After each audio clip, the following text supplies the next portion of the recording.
Hey, um, so I just went through and revised my rough draft, and now it's technically my final copy. This is what she's gonna look at tomorrow and tell us if there's anything wrong, and then Tuesday, that is when she's gonna grade them all. So that's fun. Don't mind my awesome hair right now. I just took a shower, so it's kind of crappy looking, and I did that cool thing that's gonna make my hair look weird in the morning, but it doesn't matter. So anyway, I'm gonna read it to you because I've already babbled for about a minute. I can make it the rest of the 5 seconds I have left if I just go blah blah blah blah blah blah blah, and then I could start reading. So Samantha Land, Professor Desert, English Composition 1, June 17th, 2019. It's tomorrow. I just wanted to put the date for tomorrow on there because you're going to be looking at it tomorrow. So I just thought, hey, why not put the date for tomorrow on there, you know? Anyway, translations, past experiences can tell a story. We go through so much in life, and yet many of us keep it to ourselves. Oh, by the way, just before I continue, I guess, my dad actually went through it and edited it all today. He was reading it because Nick decided to point out something about how there should be a had where there shouldn't be a had. And so, anyway, Dad edited my paper, pointed out some grammar things that went wrong, like punctuations and run-on sentences, and changed a few of the sentences. But I mean, overall, he said he liked it. I'm gonna start again, not from the very beginning, but from the beginning of the first paragraph. We go through so much in life, and yet many of us keep it to ourselves. It's not so much what about our lives are so interesting or exciting or not, it's about how we tell it and who it affects. Dahl tells the story with life, tension, and suspense. He uses little details to make the reader think and become more enthralled with the story. In the story Beware the Dog, Dahl uses his own past experiences as a pilot in World War II, which helps make the story more detailed and interesting. During the time that Roald Dahl was a pilot, he flew many different makes and models of planes. He started out on the Tiger Moth, which was the first plane the RAF trained you on at that time. When he was done training on the Tiger Moths, he went to Iraq to begin some more advanced training on Hawker Harts, which is a biplane also used by the RAF during that time period. Once he was fully finished training, he was assigned to a Gloucester Gladiator, which was the plane he flew the most. Being a pilot, Dahl gained a lot of knowledge about different types of planes. He used that extensive knowledge to put it into the character of Peter Williamson. In the story, Peter was able to pin the sound of planes flying outside to a very specific German aircraft, just by hearing it from inside of a building. Peter mentioned that, quote, he had heard that noise every day during the battle, page number 4, end quote, which indicates that he was very familiar with the sound of the Ju-88. During the end of Dahl's flying days, he was in a plane crash.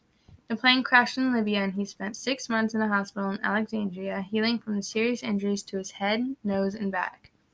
Those injuries left him with headaches so bad that he would never be able to fly again.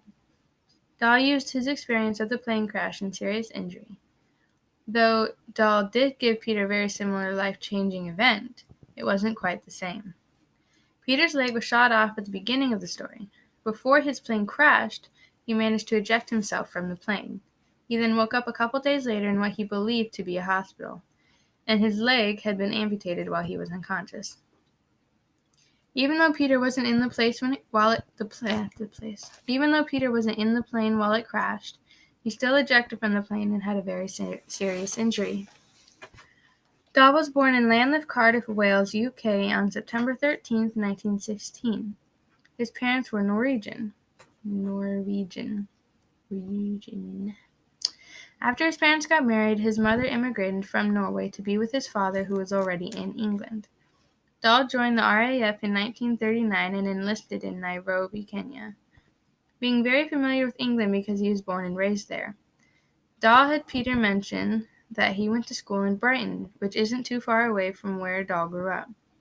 While in the story, it never says that Peter was officially in the RAF, though it seriously implies that he was. In the beginning of the story, Peter was flying a Spitfire, which was an English and Allied fighter plane during World War II.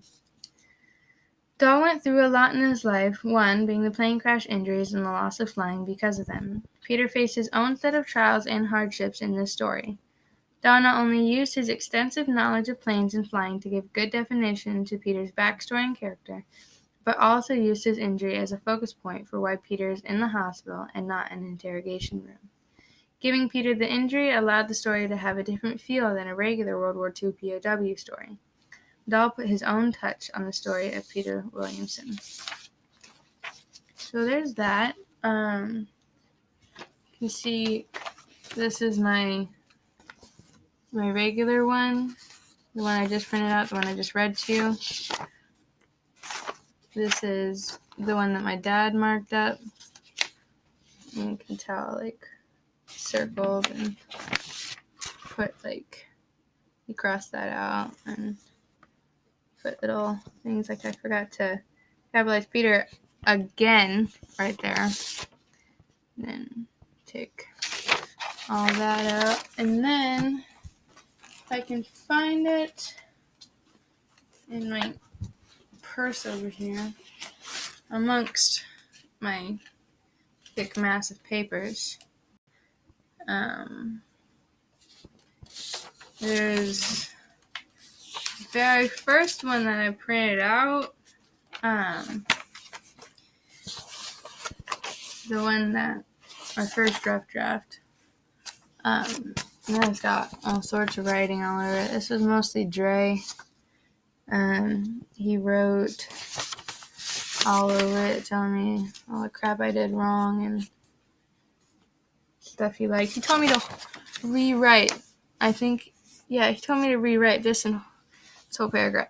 He wanted it to be about spies, about how Doll was a spy and got taught the POW protocol instead of, whatever my last paragraph,